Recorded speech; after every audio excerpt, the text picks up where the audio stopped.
What's up, YouTube? Welcome back to another video. I didn't make a video yesterday.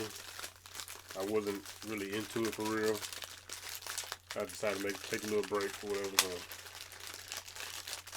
So I'm gonna make some videos today for you guys to watch and enjoy.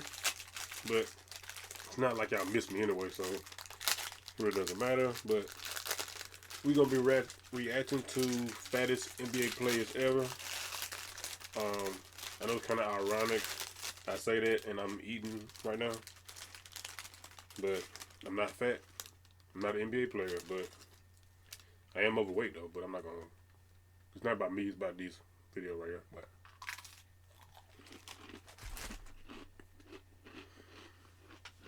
subscribe if you're new. Hit the like button. Watch the video.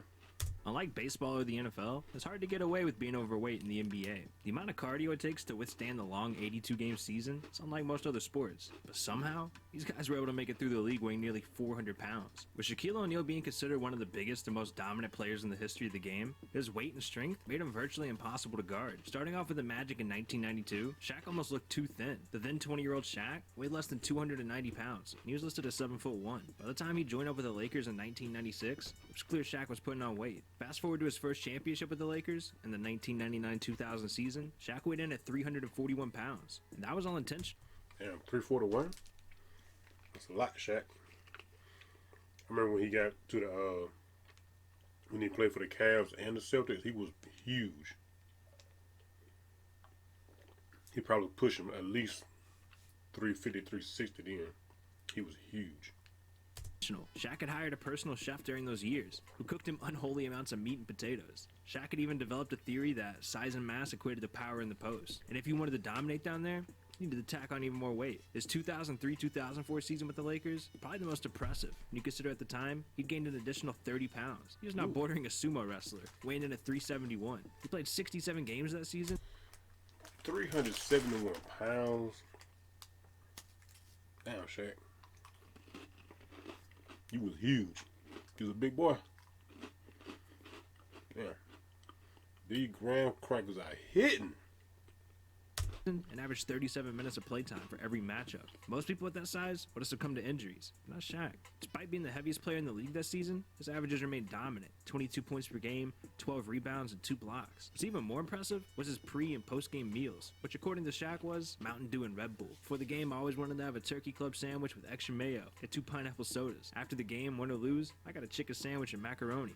His goal gaining weight during his career was a success, but it wasn't without consequences. Even though he played 19 seasons with the league, it's likely that had he not stacked on so much weight, he would have remained the dominant presence during his final seasons. With Michael Sweetney having to deal with the death of his father in the preseason, he began stress eating due to his depression, which led to him becoming overweight. While playing at Georgetown University, Sweetney had a dominating career, where he averaged 22 points per game, 10 rebounds, 3 blocks, and he shot with deadly accuracy with 54% from the field. Moving on to the Knicks, Sweetney's father had just passed away before heading out to the team's summer training camp. His father's death affected him so much that he began to cope with his depression by eating. His depression got so bad that he'd even attempt suicide. I forgot all about Mike Sweetney. He was a good player in college, but when you get NBA, that's all I got to say. I remember the night. We were in Cleveland one night, and I just took a bunch of pain pills, hoping it would take me out. But I woke up the next morning thinking, well, it didn't work. That's how bad it was. I didn't like basketball, and I just didn't like life at the time. I went from being a star at Georgetown and having my father at every game to losing him, not even playing in the NBA.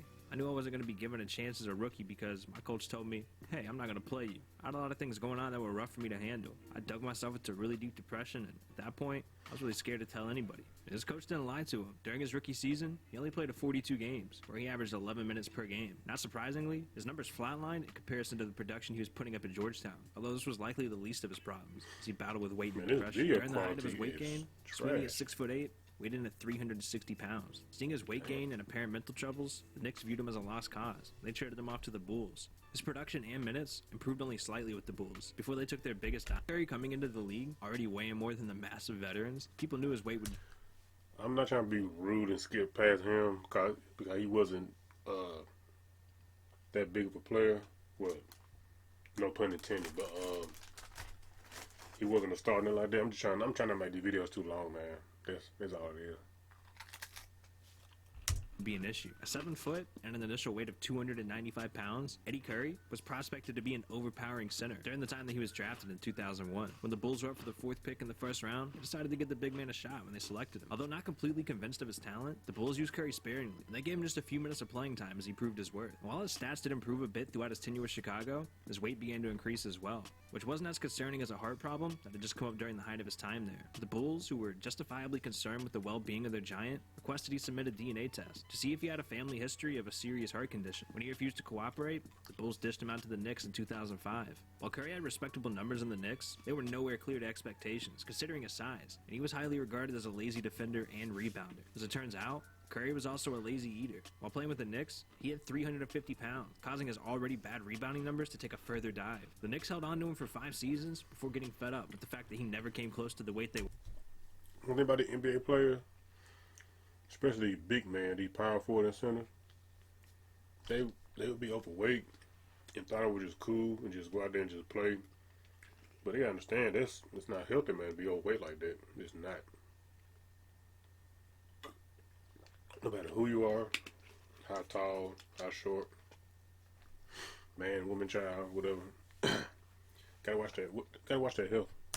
He wanted him at, which was 285. Curry had hired a trainer by the offseason. He was making significant progress, but it wasn't enough, and he was eventually dealt to the Mavericks. After playing just 1 game with the Mavs, his contract in 2013, he retired from the league entirely. With Bhullar being more well known for his weight than his ability to play the game, he eventually turned his life around and began to lose weight and gain muscle. But it might have been too late. Bhullar is a 7'5" center that struggled to find his place in the league. Bhullar went undrafted in 2014, coming out. I wonder where he is now. Like, I forgot all about this guy. He was a fan favorite because of his height, pretty much. He was okay. He was decent, but he wasn't no great player though.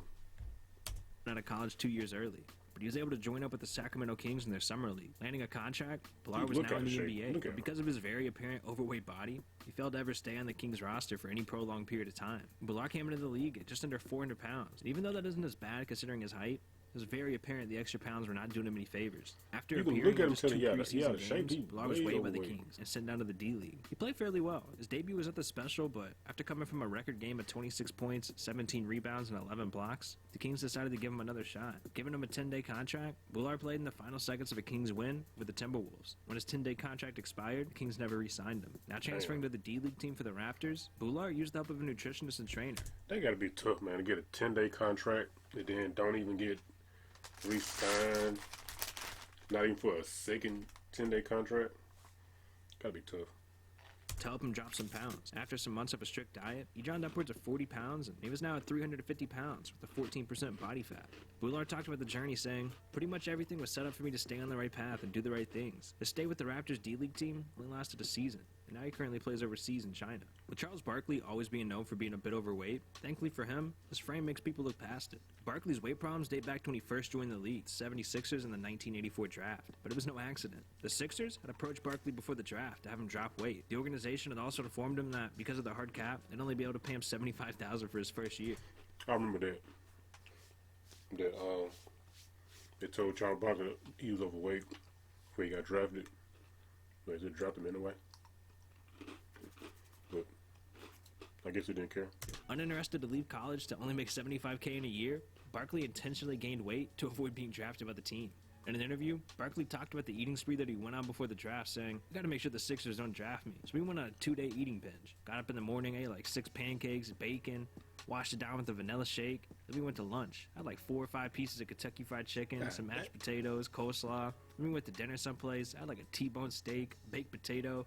And the next day we did the same thing. By the time he got into Philly for a weigh-in, Barkley weighed just over 300 pounds with a 6'6" frame. While the team's coaching staff were upset at Barkley, the team decided to pick him 5th in the draft to Barkley's surprise. He talked about the feeling being drafted, stating, "If people take a good look at the tape, when they said the number 5 pick, the 76ers take Charles Barkley, the look on my face is, are you kidding me? I wasn't smart." After playing alongside his idol, Moses Malone, Barkley was embarrassed to be called a lazy player by his role model. Malone helped Barkley drop to 250 pounds, which ended up becoming his playing weight for the majority of his time in the league. With Glen Davis' weight being talked about as early as college, his weight carried on in the NBA, and he remained known as the biggest dude on his team. Known to his college teammates as the funny fat kid, Glen Davis's weight issues didn't seem to affect his successful career at LSU. He averaged 19 points and 10 rebounds per game. While playing at LSU, his weight had nearly reached 340 pounds. His 6'9" stature. Feeling like dropping would complement his game some more, Davis vowed to drop down to 300, which he was able to do after following a strict diet and a daily running regimen. He continued with that weight till his draft in 2007, where the Supersonics picked him up as the 35th pick, before quickly trading him off to the Celtics. Despite never becoming an all-star, Davis was able to make the starting roster, while Kendrick Perkins was out with an injury. He performed well during the Celtics' golden years in the late 2000s. After winning a championship in Boston in his rookie year, Davis went on to finish a 9-year career in the NBA with the Clippers, where he was significantly bigger and slower. Despite his whole career, his weight actually led to many heart issues along the way. R.I.P. Robert Traylor. If y'all don't know who he is, he played in the NBA for a while. I think he played for the Clippers too, New Orleans, and a couple other teams. So, R.I.P. to Robert Traylor. Yeah, he had a weight problem too. I hate it for these guys. Like, it's not really funny, but it's concerning because if you're gonna be an athlete in any kind of sport, you gotta watch that weight. You gotta watch the weight. Started his NBA career in 1998. He was drafted 6th in the first round by the Mavericks, before instantly being traded to the Bucks. As a 6'8" power forward, Traylor weighed more than 300 pounds on draft day, which proved to haunt his career. After playing his first couple of games with the Bucks, it became clear that he wasn't going to be a star player that many thought he'd become. His weight issues became painstakingly obvious. It was clear that he was having trouble running up and down the court for prolonged periods of time. Playing in just 49 games his rookie season, Traylor averaged 5 points a game, along with 4 rebounds. And after just 2 seasons, the Bucks dealt him over to Cleveland, where he performed the same, and he was sent again to the Hornets. After only playing 7 seasons in the NBA, Traylor was forced to retire when he failed a health examination after signing with the New Jersey Nets in 2007. And just after signing with the Nets, Traylor had just finished undergoing a heart surgery to fix an artery in his heart. He then went on to play international ball in Turkey, Italy, and Puerto Rico until his death in 2011, which was caused by a heart attack relating to his weight. While Oliver Miller being so big in college, his teammates often called him nicknames that were clever. This dude right here, Oliver Miller, that guy was so huge.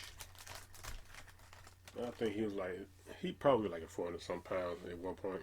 But also taking a shot at his weight. Standing at 6'9" and weighing anywhere from 300 to 350 pounds throughout his NBA career, Oliver Miller was picked 22nd by the Phoenix Suns in 1992. While playing college ball, he was given the nickname the Big O, which was when he was at his lightest at 270 pounds. And despite his larger than normal frame, Miller proved to be a standout player at the University of Arkansas, even going as far as to force an overtime game after swatting a young Shaq shot while he played at LSU. Moving on to the NBA, Miller received limited minutes with the Suns, but he still proved to be a worthy bench asset who was capable of overpowering other rebounders with just his sheer weight. Even though his official listing in the NBA was 270, as the season rolled around, Miller ballooned to upwards of 380 pounds. Regardless of his weight, he still had some standout performances. We saw him scoring 35 points, 12 rebounds, 9 assists, 4 blocks, and 3 steals. Despite playing well, as he moved on to other teams and also gaining weight, he was often traded because teams didn't want to see his game depreciate. Miller talked about how teams would be concerned of his weight, saying, "When I was playing, everyone was making it a big issue, always making me weigh in every single day, saying, 'You can't eat that. Why are you eating that?' Many teams took it as an insult that someone like Miller showed up to his job as an athlete but had the appearance of a lazy fan. In 2001, he went to play with the Harlem Globetrotters before eventually being released for showing no appreciation for what it takes mentally and physically to be a Harlem Globetrotter. And to be fair,